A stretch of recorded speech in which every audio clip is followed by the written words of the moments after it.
No, ma'am. He set the cant hook down, but no one should build alone.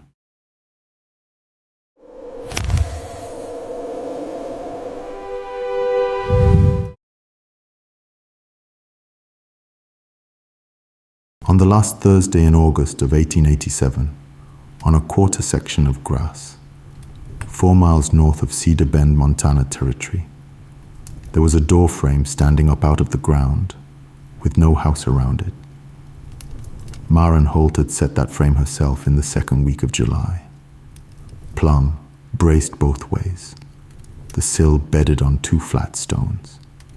She had put it up before anything else, because a person building alone needs one thing on the place that is finished. Behind it, the north wall stood 3 courses high. She was getting the 4th course up when the wagon stopped on the road.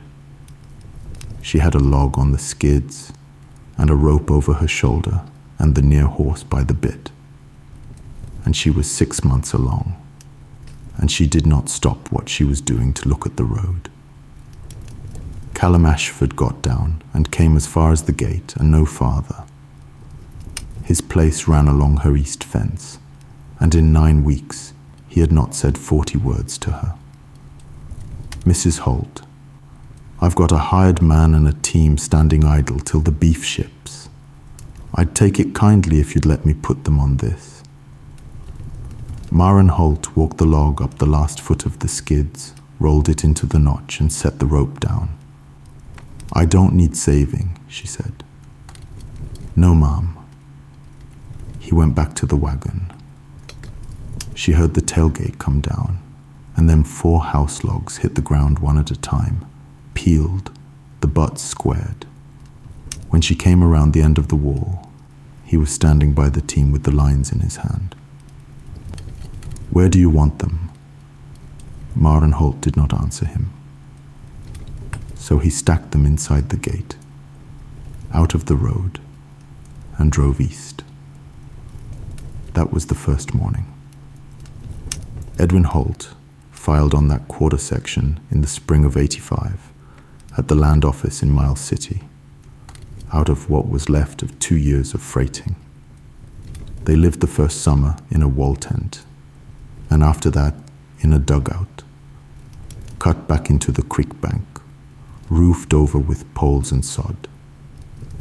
That is how a great many claims in that country were begun.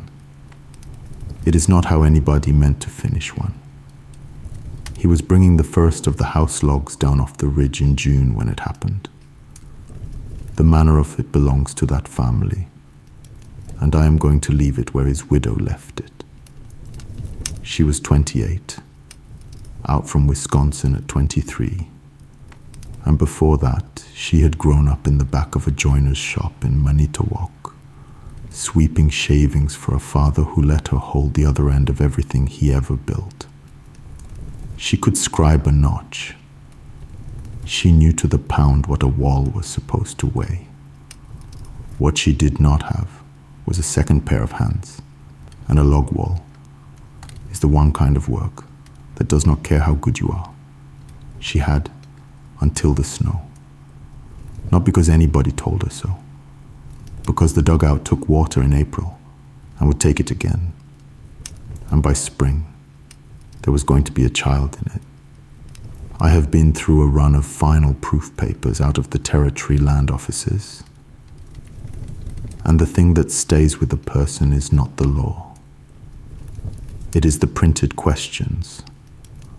The claimant sits down across a table from the land office register and answers them in the order they come. What is your house built of? Give its dimensions. Has it a floor? Has it a door? How many windows? Is it a habitable dwelling, and at what date did it become so? How many months have you resided in it?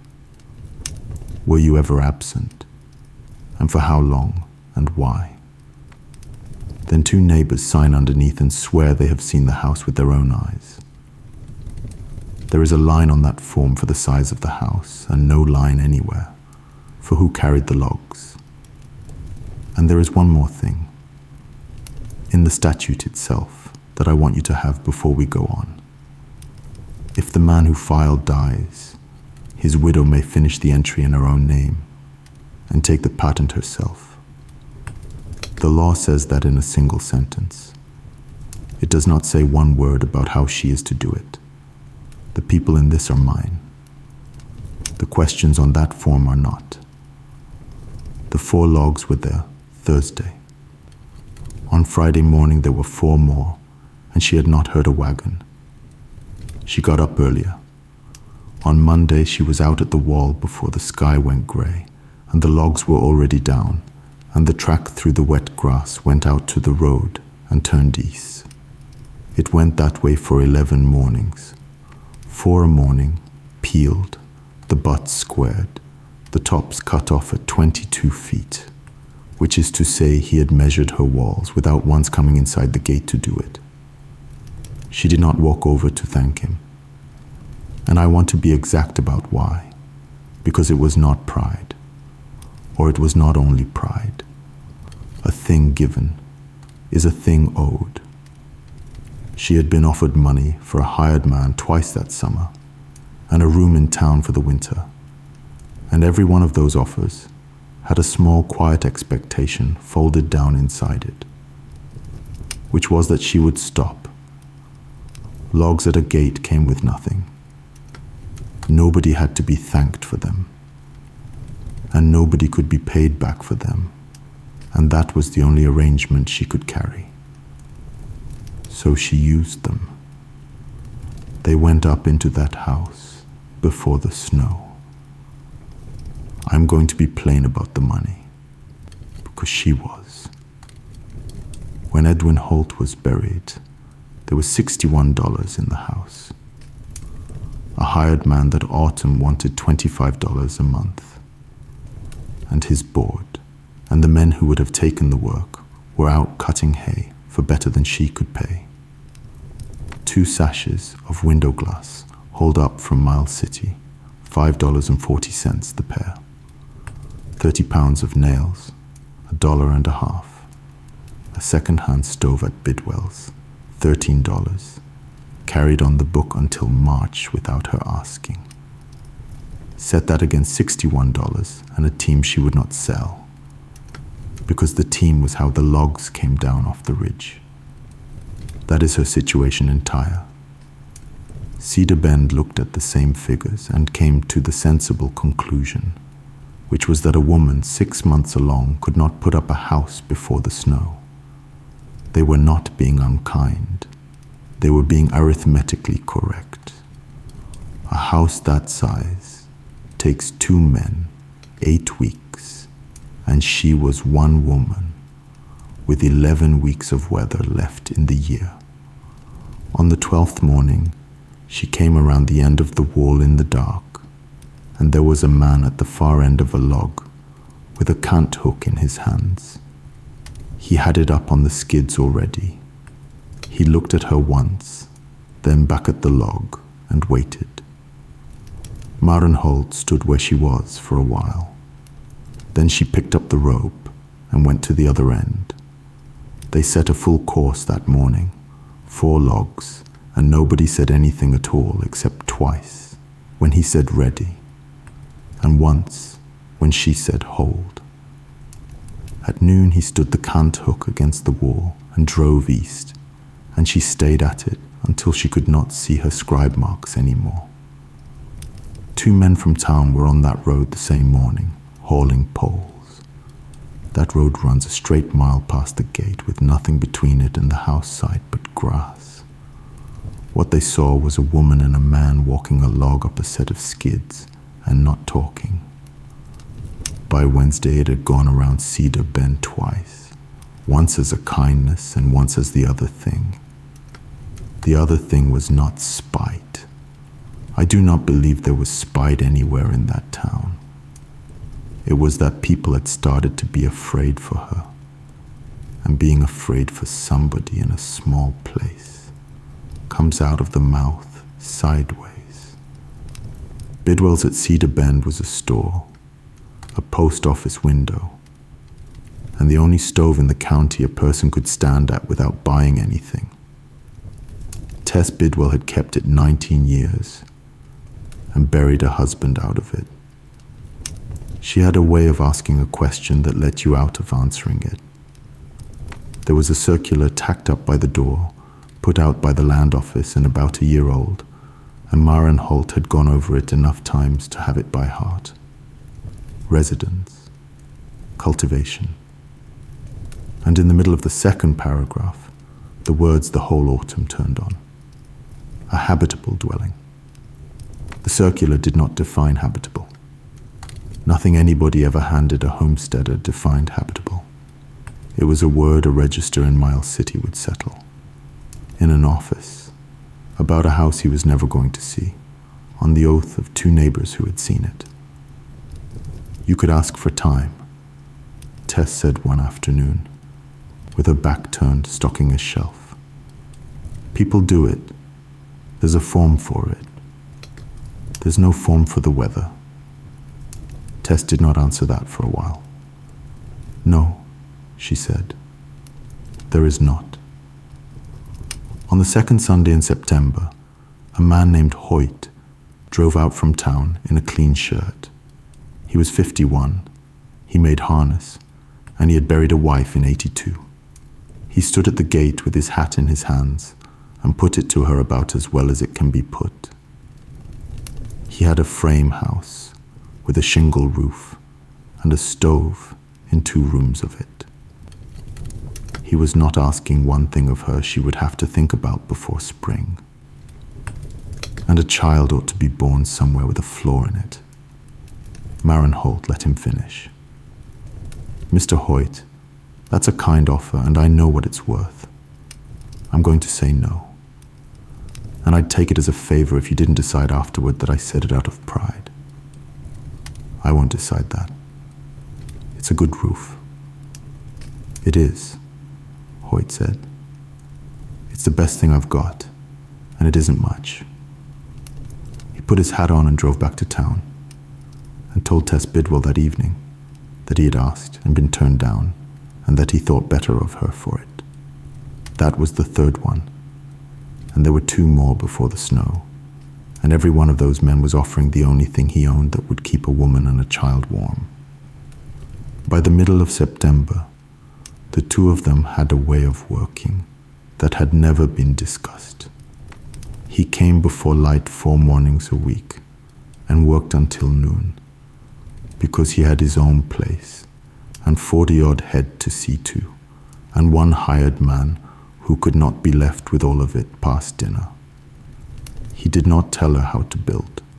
That is the part I would put down first. Her father's chalk line and plumb bob were in the toolbox.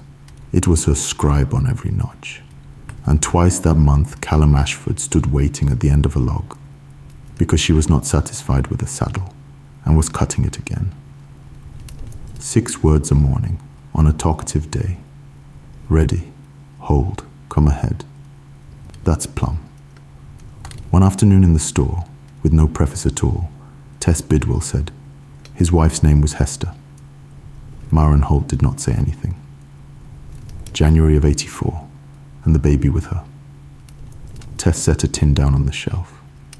He put that house up in 83, and he hadn't gotten the north side chinked when the weather came. He won't tell you.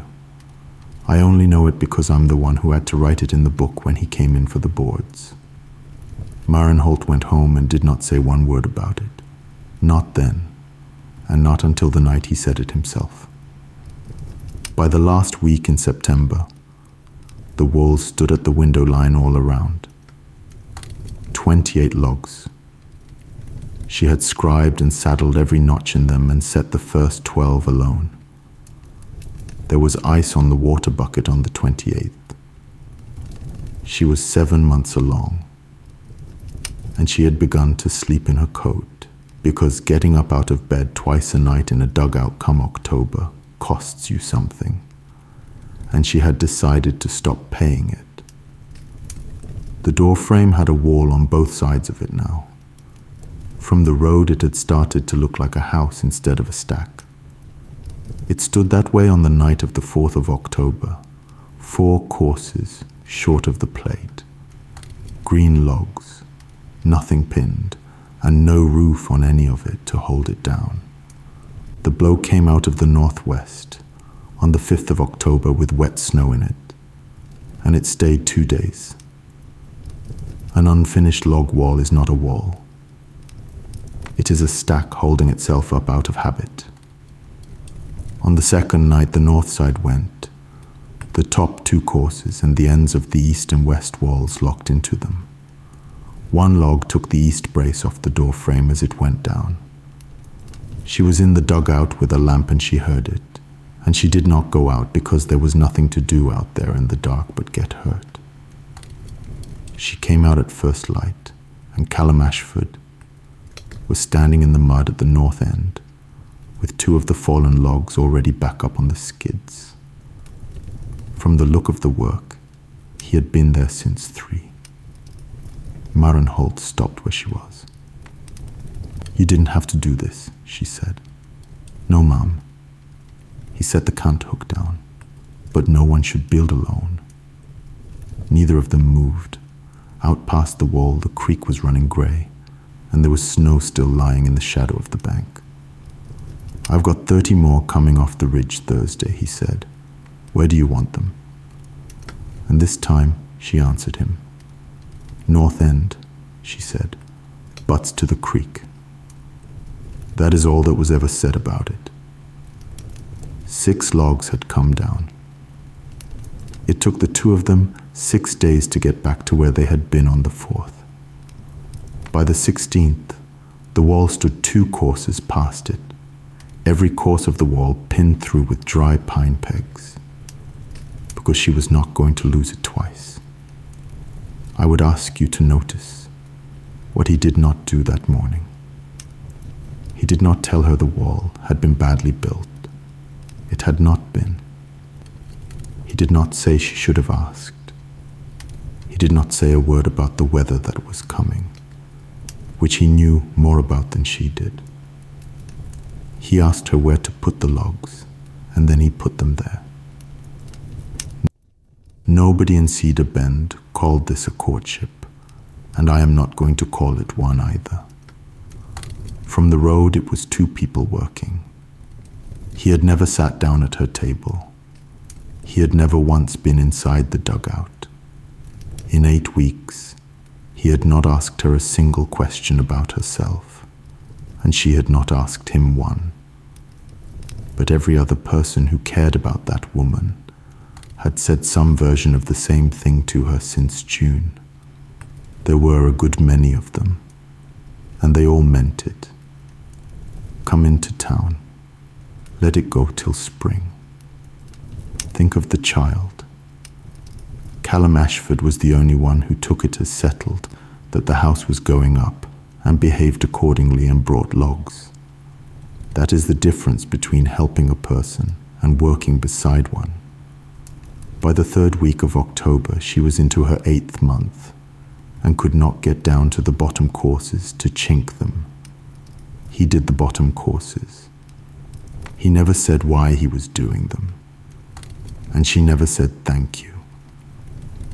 And both of those silences were on purpose.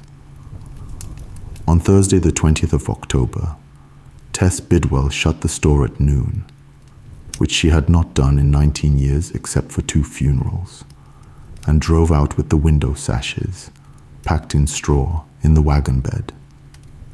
She stayed until dark and carried mud for the chinking with her sleeves rolled up. Then she stood in the door frame and looked at what was not there. "You can't roof this," she said. "No. The plate logs go at 9 feet, and the ridge pole above them at 14. 24 feet long, 10 inches at the butt, and it has to go up whole. That takes 6 men on the ground and 2 on the wall, and there is no clever way around it that does not end with somebody underneath it." She had 2 courses to go, and then the plate. "You'd have to ask," Tess said. "I know it. That's not the same as begging, Maren. I know that too." She was quiet a while. "I'm figuring out whether I believe it." The two of them stood there in the cold, in the doorway of a house with no roof on it. Put the word out that I'll want 8 men on the first Saturday in November, Marenholt said. That I'll feed them, and that I'm asking. I have handled my share of neighborhood daybooks out of the western counties, and there is a kind of entry in them that has no column. A daybook is a store's memory. Every line in it is somebody owing somebody. And then every so often, in the same hand, with nothing in the money column at all, raising at Yost's, Saturday. Beef, 40 pounds. Nails, 12. 1 gallon. Nobody wrote down what the men were owed for the day, because at a raising, a man was not owed anything. Mostly it was barns. A barn is the building a man cannot put up by himself, and in that country the obligation to turn out for one was reckoned about as binding as an obligation gets. But the custom had a rule inside it, and the rule was that you had to be asked. A man did not show up at a neighbor's place with an axe on his own judgment. That would have been charity, and everybody would have known it. The man it was done to most of all. You waited for word. That is why a raising is not charity. The first Saturday in November came in cold and clear. She had asked for 8 men. There were 22 on the place by 7 o'clock, and 9 wagons, and she stood in her own gate and watched them come up the road, and had to stand there a while before she could go and meet them. Ostron brought a cross-cut saw and 3 sons. Grady, the freighter, brought a block and 100 feet of rope. There was a Purvis boy of 17 who had never been to a raising in his life and got put on the rope anyway. Hoyt came, and what Hoyt brought wrapped in a grain sack was a pair of strap hinges he had made in his own shop for a door he had never measured. The women came with most of the dinner, which Marenholt had not asked for, and which she took, because there is a point past which you have to let a thing be done. The gable logs went up first, then the ridge pole, at 20 minutes to 10, 2 lines over the block, a dozen men on the ground, Grady calling it. When it came home in its notch, nobody cheered. Somebody said, "That's it," and they all went and got a drink of water. Purlins by noon. Shakes on the south slope by 2. By 4 o'clock, there was a roof on that house. Callum Ashford worked that day like any other man there, and did not once stand next to her. And I do not think that was an accident. They were the last 2 on the place. It was dark, and he was up on the roof, putting the last 3 shakes on the north slope, because he did not want to leave it open. And she stood below with the lantern. "Hester," he said up in the dark, "and a girl that lived about a day and a half." Marenholt did not say anything. January of 84. I had the house up and I hadn't chinked the north side. I kept telling her I'd get to it. He said a shake and reached for the next one. The doctor said it wasn't the north side. I've had 3 years of being told it wasn't the north side. He came down off the roof.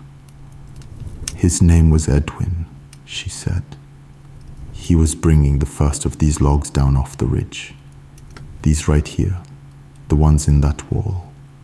Callum Ashford did not tell her he was sorry. He looked at the wall. Which ones? She held the lantern up and showed him. 3 logs, the bottom courses, the west side.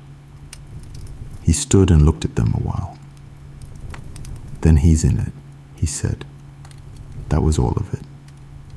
They never had it again as long as they lived, and neither one of them ever told anybody else. I would not know a thing about it either, except that the woman wrote 11 words about that night in the back of a household account book 40 years later. November was the small work, and the small work is what a house is.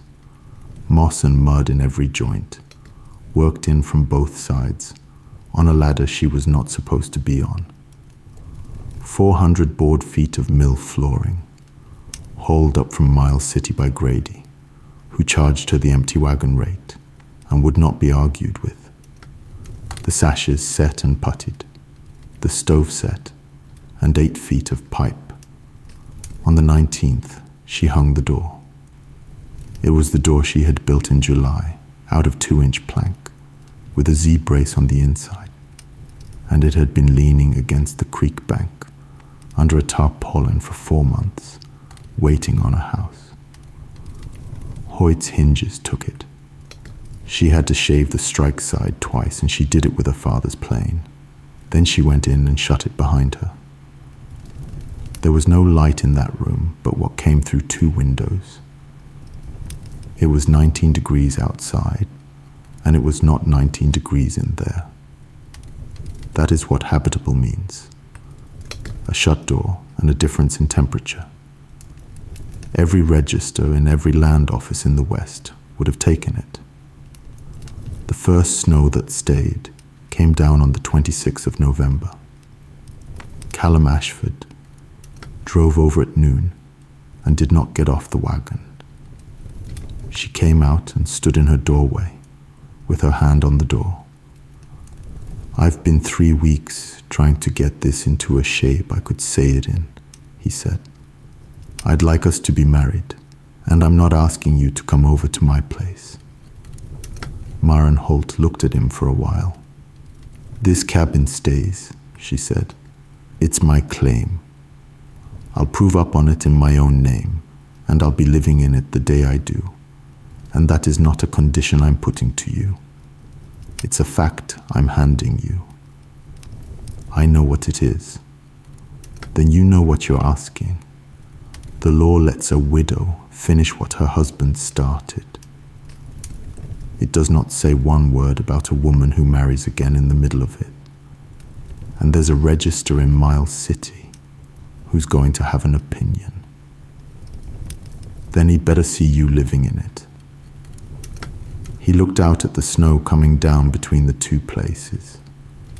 "Your line and my line meet at that fence. My house sits 140 yards from your door. I'll cut a new door in my west wall and you keep yours where it is. And they'll face." She thought about that with the snow coming down on both of them. "Cut it square," she said. The girl was born in that cabin on the 4th of December, in a snowstorm, with Tess Bidwell at one side of the bed, and at the other, a woman named Orpha. Orpha had brought 40 children into that county, and she said afterward it was the warmest room she had ever worked in. They called her Marit, which had been the name of Maren's mother. Callum Ashford spent that night out in the yard with the teams, in the storm, because there was nothing for a man to do inside, and he would not go home. They were married in that cabin on the 6th of December by a probate judge up from Miles City, with Tess and Hoyt standing witness, and the baby asleep in a clothes basket on the table. Then he went back to his own place, because there was a door in his west wall that had not been cut yet. Now, there is one more spring in this. In April of '88, Maren Ashford loaded 4 logs she had cut herself onto her own wagon and drove them 140 yards and put them down inside her husband's gate. He needed a header and 2 jambs and a good sill, and he had been cutting the opening for a month between other work. He came out of the house and stood there looking at them. And she said, "Where do you want them?" She proved up in the spring of '90, in her own name, on her first husband's entry. The register at Miles City allowed it, as the registers mostly did, because the right had come to her the day the man died, and nothing since had taken it back. 2 neighbors signed underneath and swore they had seen the house with their own eyes. One of them was Tess Bidwell. The description on the paper runs like this. One house, logs, 16 by 20. Board floor, one door, two windows. Shake roof. Habitable since the 19th of November, 1887. There is no line on that form for who carried the logs. There never was. But if you had stood out on that road later that spring and looked down across the fence line at the two places, you would have seen it without any form at all. 140 yards of trodden grass with a path worn bare down the middle of it, and a door at each end of the path, and both of them open. Good night.